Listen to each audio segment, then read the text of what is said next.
Nintendo! Choose your fighter! Hey everyone, my name is Crono, and welcome to my first ever WoW boss guide.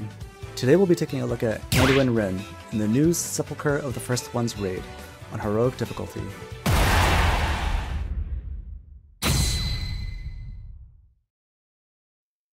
Anduin is the 8th boss in the raid, and will prove to be the first real challenge on your way to the jailer. I'd like to preface this guide by mentioning that I won't be going into details regarding the differences between normal and heroic. Instead, I will assume the first time you pull Anduin on any difficulty is on heroic, and will be presenting the mechanics and strategy as such. This encounter involves 3 primary phases and 2 intermissions. Phase 1 and 2 are identical with 1 new mechanic introduced in Phase 2. Likewise, the 2 intermissions are identical with 1 new mechanic introduced in the second intermission. Phase 3 is the easiest part of the fight and involves modified versions of mechanics Anduin uses in Phase 1 and 2. KINGSMOURNE hungers! The first mechanic Anduin uses on the raid within seconds of pulling him is Hopebreaker. It does manageable raid damage upon impact, but it leaves a dot that stacks every time he does Hopebreaker again throughout the phase. These stacks clear once you begin the intermission. This damage starts light, but the challenge it brings comes later when he softens your raid immediately before using other mechanics, as we'll get into. The next major mechanic is Befouled Barrier. Anduin summons a dome that requires that your raid stacks into and receive healing while in it.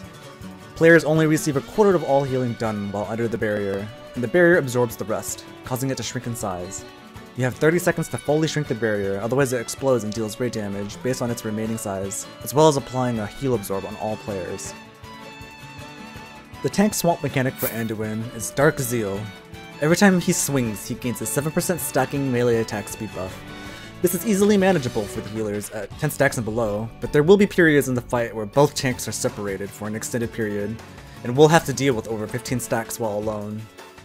Wicked Star picks 2 players at a time, and you'll see a wavy white line indicating the path the star is about to take. After a few seconds, he'll launch a star at you that flies to the target's location, then returns to Anduin. A similar functionality to a Priest's Divine Star, except Anduin's can go all the way across the room. It's easier to dodge if you give yourself some distance from the boss, but if you're going to be moving, make sure you move back away from the boss rather than side to side, and only sidestep when the star actually launches. Getting hit will cause you to be silenced and take massive damage over 4 seconds, forcing healers to immediately come to your rescue. Domination Word Pain is simply a dot that does moderate damage over 12 seconds. By itself, it isn't too threatening, but once you gain a few stacks of Hopebreaker and have to stack within a barrier, it can put you at high risk. If you ever feel like you'll die from the reduced healing, it's fine to step out to receive fully effective heals and allow the others to deal with the befouled barriers while you get topped off. Blasphemy will mark the majority of the raid with circles that will shortly either become yellow or purple. Once these colors are confirmed, the affected players have 10 seconds to touch another person with the opposite color. Failure to do so in time, or coming into contact with someone with a matching color, will deal over 500k damage to both players, as well as everyone within their circles. This can affect melee, including the tanks. KINGSMOURNE Hungers is a mechanic that truly defines phases 1 and 2. This will force you to split your raid into 2 teams. Players that get hit will take about 25k damage and be taken into another realm, separated from the rest of the raid for 35 seconds. The goal is to maximize the amount of energy Anduin has before the intermission begins. This is done by killing the adds attempting to make their way to Anduin, or healing the adds that are walking towards the edge. The single big add grants 20 energy, the 4 small DPS adds and the 4 healing adds each grant 5 energy, meaning each team has enough to work with to earn up to 60 energy out of the 100 required to succeed in the intermission. However, due to the fact that you can't simply taunt all of the small adds mindlessly walking toward the boss, you may have to get creative to meet the DPS check to kill all the adds in time. We used a Blood DK and a Necrolord DPS DK to grip the far adds within range to A-bomb limb everything on top of the big add. We didn't have an excess of Death Knights for both groups, so we opted for sending the DKs down into the first group to earn all 60 energy, allowing the second group to ignore their big add and only deal with the small ones to earn the remaining 40 required to hit 100 energy going into the intermission. The 4 healing adds each come with a magic dispellable debuff that slows them by 80%, but also causes them to be unhealable until dispelled. Depending on which healers you send down for each team, you may have to consider different strategies for dispelling them and healing them without letting any of them reach the edge. It's worth noting that Shaman's Mastery does not work on these adds, and greatly hinders their ability to do this job efficiently. For the teams that were less consistent, we sent down either a Prot or Rep Pally to lay on hands one of the last two adds, making it much easier. Don't give up, Anduin! We will not fail you!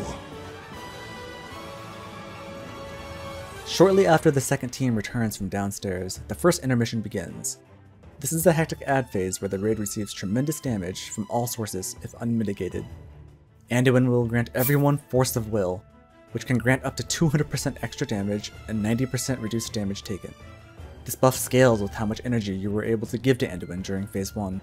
If you're still undergeared for this fight, you won't be able to afford giving Anduin less than 100 energy and miss out on the maximum benefits of this buff. I did want to pause and mention that while I was editing this portion of the video, this boss fight has received a handful of nerfs. One of the most substantial is the removal of one of the adds during these intermission phases, as I'll mention later. I just wanted to point that out since the footage I'll be showing is from before the nerf. The source of Anduin's domination manifests itself, the remnant of a fallen king. As this phase progresses, the raid will progressively gain stacks of Remorseless Winter, which deals increasing ticking damage. This damage is on par with the stacking damage you had to deal with from Hopebreaker from phase 1. Upon appearing, the remnant immediately summons an army of adds, which includes one abomination called a Monstrous Soul, and a lot of smaller fiendish souls. Any damage you deal to the remnant during this phase is transferred at a 1-to-1 ratio onto Anduin, keeping in mind that your raid is doing triple damage. You should be cleaving the adds and prioritizing boss damage whenever possible. However, as the Monstrous Soul reaches 30% HP, all DPS need to hard switch to it, as it will begin casting Necrotic Detonation. If this is allowed to go off, it's an instant wipe. It deals massive ticking raid-wide damage and renders the raid unhealable for 10 seconds. The light has abandoned you. Whenever any of the small adds dies, it'll fling a projectile at a random player at range, indicated by a blue puddle beneath the player. It does roughly 60% of a non-tank's HP. Getting hit by 2 to 3 in quick succession without mitigation is certain death. You should assign a team of 3 to 4 players that can DPS on the move to bait these puddles away from the melee where the rest of your raid is stacked. If not enough players are at range, it will almost certainly target the raid stack and instantly kill random members of your raid. Boomkins, Hunters, and Resto Druids are excellent candidates for this job, as well as Resto Shamans if they have their Spirit Walker's Grace up.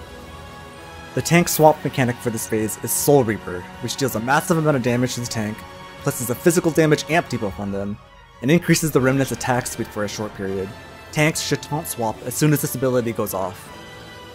After the adds are cleared, you'll be able to focus on the remnant for a bit before he summons a second army of adds.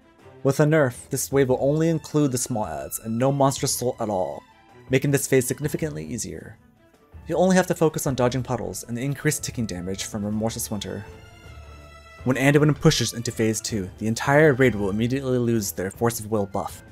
This is important to know if any small adds are about to die. If a puddle is mid-flight as the phase pushes, you will take the full brunt of it for over 300k. There is no balance. Shortly after entering phase 2, Anduin introduces a new mechanic in which he summons 3 adds that are immobile called Grim Reflections. These will all attempt to cast Psychic Terror. Allowing any of these to go off will quickly lead to a wipe, as it fear bombs the entire raid and leaves an overwhelming dot that would require healing cooldowns to overcome. Cooldowns that are likely assigned to be used elsewhere in the fight. These adds can be CC'd and interrupted, so assign players to cover the possible spawn locations on the cardinal edges of the minimap, as well as the center of the room. You should select the nearest kill target and tank Anduin near it to be cleaved. While this is occurring, be sure to kick any attempted casts. Before an add dies, call out the next target so Anduin can immediately be moved near the new one without delay. It's also very important to note that you must aim the Wicked Stars away from the adds at all times during this phase. If a Wicked Star passes through a Grim Reflection, they heal for 5% of their max HP per second and become immune to CC and interrupts for 10 seconds. Aside from these adds, Anduin does his mechanics in the exact same order as he did during phase 1. Ideally, all adds should be dead while the first group is downstairs, and before Anduin does his wombo combo where he casts Hopebreaker into Befoul Barrier shortly after. Shortly after this rotation of abilities, the first group should be returning, and the next set of adds will appear not long after. Just rinse repeat this process, and the team that just returned to the surface will soon experience the same combo themselves. Be sure to finish off all Grim Reflections prior to the intermission. If any of them survive when the Remnant spawns, they will all become empowered with 500% extra HP and become immune to CC. Break his hold, Anduin! The strength lies within you! The second intermission behaves the same as before, except this time a new mechanic called March of the Damned will be active the entire time. Walls of untargetable, undead units will spawn on the straight edges of the room and begin to slowly move across the room. Coming into contact with any of them will stun you for 3 seconds and deal about half of your HP in damage. This can easily lead to random deaths if you're caught out of the melee stack and become a viable target for the puddles. The most volatile aspect of this phase is dealing with a monstrous soul while your raid is moving, as it's possible for the A-bomb to start casting while one or more walls are passing over it, denying your melee DPS safe passage to finish it off. Because of this possibility, and because the raid is dealing triple damage during the intermission, the best time to lust is right before the monstrous soul starts casting Necrotic Detonation, to cover for any DPS lost from the raid moving around, and to ensure the best chances of survival. This lust timing will also last through most of the second set of adds. If you get through this intermission with minimal deaths, and Anduin is below 20%, you'll be set up for a potential boss kill. I feel my soul slipping away. As you're nearing the push into Phase 3, it's imperative that nobody is near the center of the room, as Anduin immediately summons a barrier called the Beacon of Hope in the middle of the platform. Any player caught within this after it spawns will cause it to shrink, which can lead to death soon after if you shrink it enough. The first major ability Anduin uses soon after is Empowered Hopebreaker, which releases 3 regular Hopebreakers back to back doing quick burst damage and applying 3 stacks of the dot to the raid. He then casts an Empowered Blasphemy that marks all players with a purple circle. Unlike in Phase 1 where you needed to find another player to clear your debuff, you must touch the barrier in the center of the room to do so. Clearing your debuff does about 2500 damage to the raid, as well as applying a stacking debuff that amplifies its damage from further clears. Treat clearing the raid's debuffs as though this was bursting in Mythic Plus. You want to avoid refreshing the debuff unnecessarily at all costs. You have 30 seconds to clear all debuffs before it expires. We found it manageable to deal with a quarter of the raid at a time. During this phase, Anduin will still continue to cast Divine Stars, so be sure not to get hit on your way to the barrier. These abilities will rotate until you reach the third and final Beacon of Hope. This particular barrier will begin at a significantly reduced size, meaning it won't be big enough to clear debuffs from everybody in your raid. In our raid of 24 players, we were only able to clear debuffs from 5 players, so perhaps it scales with raid sizes and only allows 20% of your raid to clear for this final set. You should assign your highest execute DPS players that don't have immunities to clear this set, and all players with a built-in immunity can naturally withstand the Blasphemy explosion when it times out. All other players will inevitably die from this, which makes this the softened rage. Without enough healers to withstand the Hopebreaker stacks, this becomes a battle of attrition. Assuming you come out victorious, I wish you the best of luck looting a tier helmet. I want to give a quick shoutout to both Dratnos and Tarisant for allowing me to use their clips for this project. Links to their socials will be in the description. If you guys enjoyed the video, it'd mean a lot to me if you left a like, or possibly even a sub. I know I'm late to the party with this guide, but I underestimated how much work went into making something like this, but I do intend on making more.